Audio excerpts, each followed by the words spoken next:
Welcome to the WRAL Daily Download. I'm Amanda Lamb. In today's deep dive conversation, we're talking with WRAL's hidden history reporter, Heather Leah, about some of the fascinating reminders of history you can discover while hiking in and around the Triangle. Heather, welcome to the program. Thanks for having me. So there's so many great hiking trails in our area, but what a lot of people don't know is there are pieces of history kind of all along the trails, history that a lot of us, I'm sure including me, have just walked by without noticing, correct? Oh gosh, yes, definitely. There's a lot to see out there. My friend and I just walked right into a cemetery one time at Umstead Park and did not know what we were finding. Did not know it was even there. So I know beneath Falls Lake, for example, in Raleigh, there's a portion of Highway 98. You talked about it as the old ghost road in your story. Tell me about that. Oh, that's a really cool place to visit. So Falls Lake is one of those lakes that has a lot of history underneath it. It's man-made. And of course, because of that, in the woods around Falls Lake, where a lot of people go hiking, there are remnants of the community that used to live out there.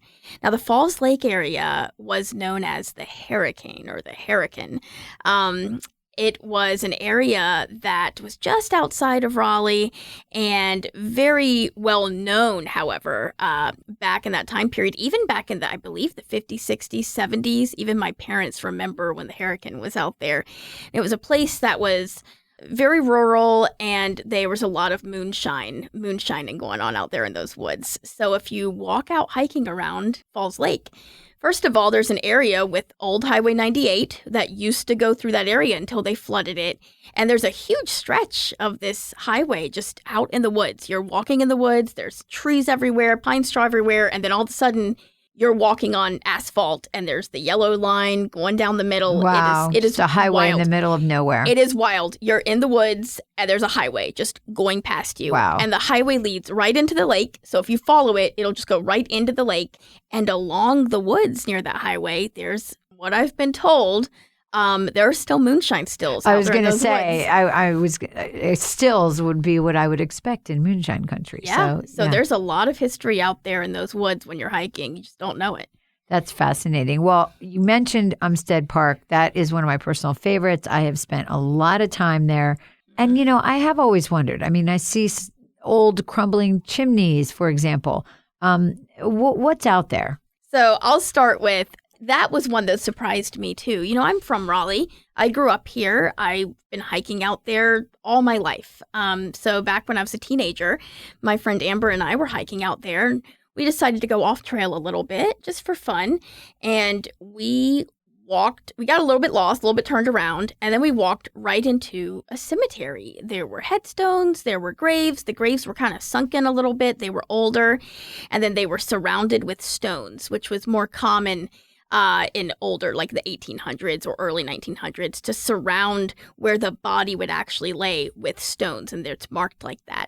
And we were freaked out because we had no idea at the time that there were graveyards out in those woods, but it turns out there's a lot out in those woods, and some of the trails will actually take you to some of these ruins. I know that there's a trail that will take you to the old dam. There's an old dam and an old mill, and kind of the mill wall is out there, and you can walk around on the wall. You can look at it and see it up close and touch this history. Now, the reason there's so many crumbling chimneys and foundations and things out in those woods, it's because before it was a park with hiking trails, it was a community of farmlands, right? It was its own community into itself. There was a farm, or there were farms, there was a school, there were churches, and homesteads and mills. This was used as basically a community of farmers in the early 1900s, and then later was sold to the state and turned into hiking trails. And so I think even if you've lived in Raleigh your whole life like me, if you weren't born before that happened, wouldn't know that, right? You just think it's hiking trails, and you find out there's so much history. And one thing I want to mention is, if you're out there and you ever notice, there will be flowers blooming, just like bulb flowers, just kind of blooming randomly, usually yellow ones.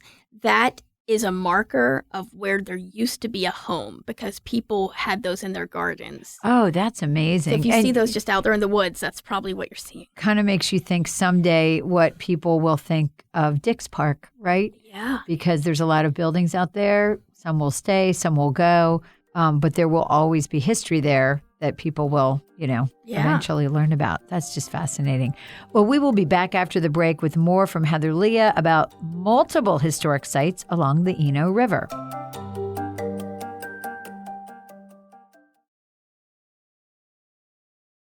Welcome back to the WRAL Daily Download. I'm talking with Heather Leah about hidden historical treasures that could be seen while hiking in and around the Triangle. So let's talk about the Eno River Trail.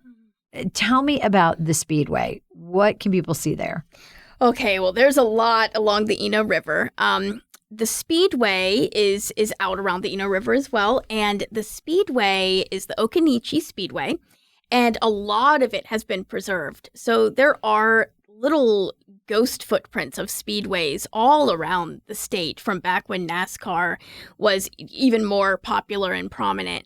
The Speedway, the Occoneechee Speedway, was, I believe it was the first dirt track and one of the first tracks. And before it was a NASCAR track, it was actually a horse racing track. That belonged, I believe it was to Julian Carr, who Scarborough is named after. So that track has been out there for a long, long time, used in many capacities. But today, if you go out there, you can see the grandstands are still there, frozen in time. Wow. There are race cars out there rusting away. I mean, you can walk up to a car, look inside it. You can see the roll cages inside of it. The cars are these like old-timey cars rusting, and you can see the steering wheels. You can walk right up to them, and they're just in the middle of the woods. It's like a race car and then woods. Out of nowhere. Out of nowhere. And then they've got the stone like stadium seating. You can walk up these stone stadium seats. That's At amazing. the top, there's a big wooden structure. It says like Pepsi on the side. That was probably, I don't know a lot about NASCAR stadiums, but it looks like it might have been where they would have sold maybe concessions. Sure. And then there's the place where the person would stand and wave the flag. That stand is still there as well. So there's literally frozen in time. It's frozen in time, and it's been preserved. So it's there for people to walk up and look at it. You're welcome to visit it. It's open. That's really cool. So there's another area around the water pump station.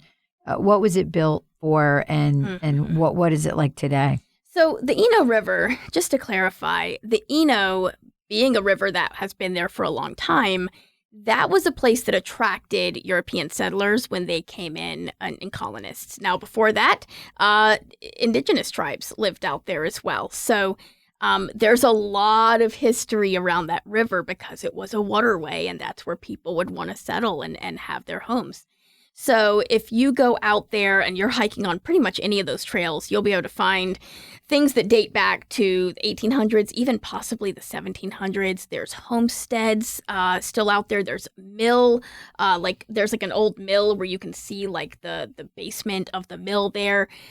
There's a graveyard cemetery called the Cabelands, which for Halloween, we'll talk about that one because there's a lot of stories associated with that. And then in another part of the park, there's this water pump station. There's a trail that leads right to it, and it has a ton of history. It is quite old, over a century old, and it was one of the original water sources for Durham. So it's a lot of history. Yeah, absolutely. People used to go swim out there around it back when it was still standing there. But a lot of it is still there. So there's like the big, tall stone walls are like on a cliff overlooking like the river. It's quite a view. So you can see it, yeah. And you can go, I'm not saying to climb down in it, but you can see way down into it. You can see down in the bottom where there's like pipes and old rusted things. It's like a huge basement, and the walls go up really high. It's quite beautiful to look at. And it's still kind of a popular swimming spot even today to swim in the river near it. So it's kind of maintained some of that history. That's amazing. And you mentioned, but as a tease, the Cabelands Cemetery, but obviously we need to know a little bit about that. And there's a mill there as well. Yes. So the Cablins are part of a family that lived there in the 1800s. Kind of like Umstead, it was a community in and of itself. It had a mill, a school, a church, and a lot of those remnants you can sort of find out there in the woods if you know where to look. So there is a mill out there near there. It's hard to find. We had to do a lot of trekking around trying to look for it. We heard lots of creepy noises out there, and the cemetery is a very old cemetery, dates back to the 1800s, just in the middle of the woods. So you'll be walking out there and just stumble into these old graves. Some of them are so old that they've sunken in because the caskets underneath have started to rot away. And there's a lot of stories, of course, that it's drawn over the years of people claiming to. One of the big claims is that you'll hear your name whispered to you in your ear if you're out there walking. Sounds a little Blair Witch Project. It is, and I will tell you, we went out there again as a Halloween story one year, and we used something to listen for voices. To capture that. Right, and I will tell you, we had it on. There was static, like normal, it just makes static. And then all of a sudden, we heard a woman's voice come over and say, "Hello?" And it made my hair stand on end. Did you record that? We did. Oh, wow. It was eerie. And you could hear it on the recording. You could hear it, yes. I mean, she comes over and goes, "Hello?" And like she's asking who we are. And then later, chills. It was eerie. And then later, same thing. We heard just a piercing scream through the woods. It was eerie being out there. So can you read the grave sites? I mean, can you read the stones? Some of them, and some you can't. Some of them are broken. I would say, depending on what listeners think, maybe we go to a podcast in the cemetery at night and talk about what we experience out there. Maybe we do. Maybe we're going to do that, Heather, for Halloween. So where can people see your stories? So if you want to see more of this type of content, Hidden History, just go to WRAL.com and search Hidden History. Thank you, Heather, for your expertise and always your fascinating stories. And thank you for listening to the WRAL Daily Download and making us part of your morning routine. If you like what you're hearing, please rate us on Apple Podcasts or whatever podcast app you use. Another great way to get WRAL news is the Morning Briefing newsletter. It's a daily email waiting in your inbox every morning with Triangle news, events, and headlines to get you ready for the day.